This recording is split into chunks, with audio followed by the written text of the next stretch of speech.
श्रीमती इकरा चौधरी जी।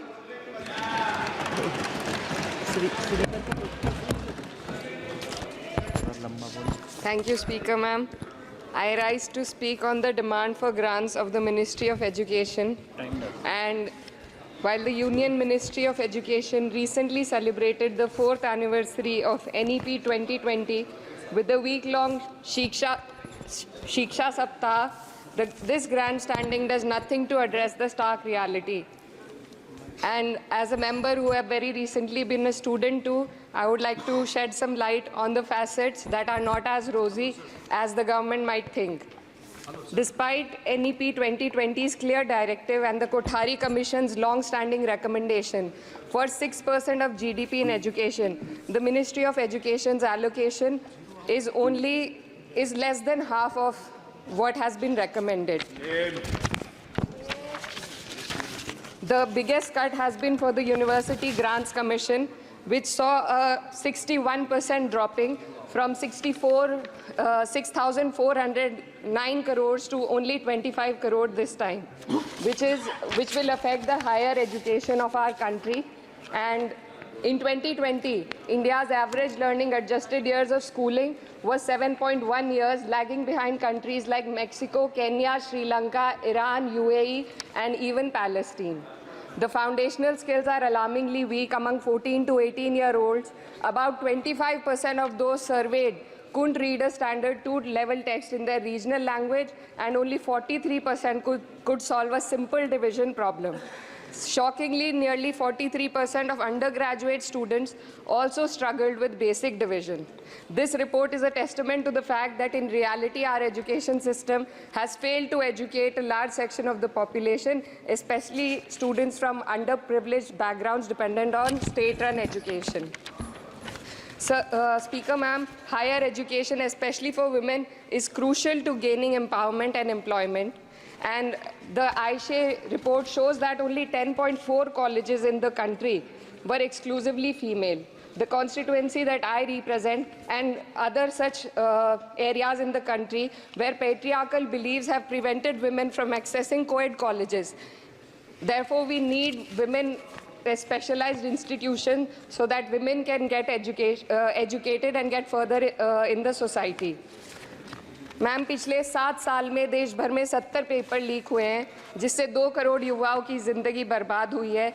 NEET, net और अन्य ऐसे पेपर लीक से हमारे देश की परीक्षा कराने वाली संस्थानों की छवि पर गहरा धब्बा लगा है, और जिसके कारण देश के युवा का इस सरकार के निष्पक्ष परीक्षा कराने की क्षमता से भरोसा उठ चुका है। इसी के संदर्भ में NCRB की जो स्टूडेंट सुसाइड रेट है वो 7.6 हो गई है, ऐसा 2022 की रिपोर्ट में बताया गया था। Ma'am, similarly, the situation is for the NET and DU LLB entrance examination.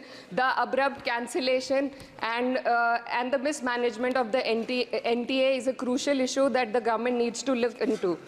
Ma'am, I would also like to bring to your attention the discrimination against minorities in this budget allocation, especially in the case of closure of the Maulana Azad Foundation.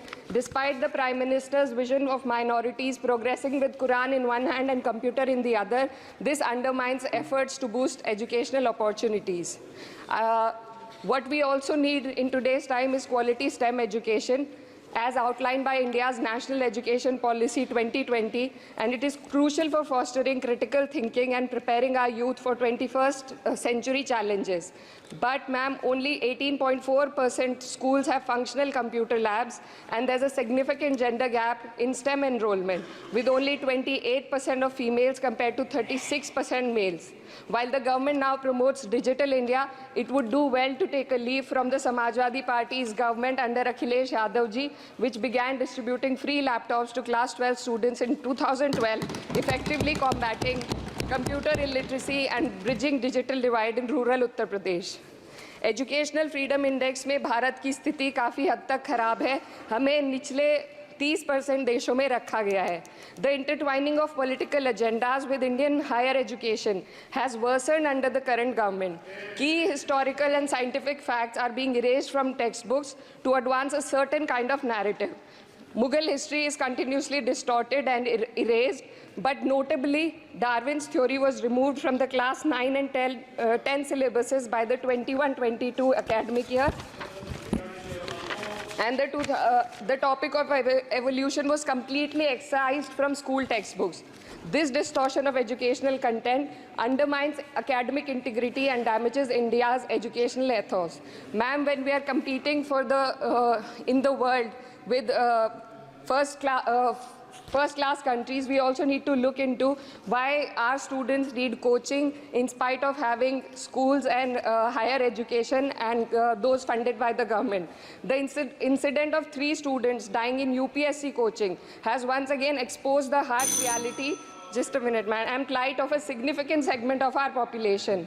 These young individuals, hopeful of securing government jobs, endure poor living conditions in places like Kota and Rajendra Nagar. This situation calls for a deeper reflection on the shortcomings of our outdated education system. The coaching industry in India has become a critical part of the educational landscape due to the failures of the traditional schooling system. The national education policy fails to address why students rely on coaching in the first place. So, ma'am, I would like to end with certain demands to the minister for my constituency.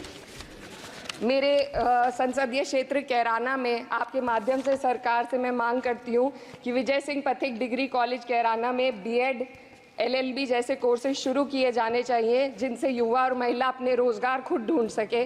जनपद शामली के कैराना और ऊन में और सहारनपुर के नकुड़ में girls degree college और girls hostel खोले जाएं। जनपद शामली में नया केंद्रीय विद्यालय व जवाहर नवोदय विद्यालय खोलने जाने की मांग करती हूँ और मां शकंभरी देवी विश्वविद्यालय सहारनपुर को अपना कैंपस और विभिन्न प्रोफेशनल कोर्सेज चलाने के लिए विशेष धनराशि प्रधानमंत्री उच्चतर शिक्षा अभियान के अंतर्गत दिए जाने की मांग करती हूँ। उत्तर प्रदेश राज्य में शिक्षा मित्रों का संयोजन अध्यापकों के पद पर किया जाए ताकि प्राइमरी एवं जूनियर हाई स्कूलों में शिक्षकों की कमी को दूर किया जा सके। धन्यवाद।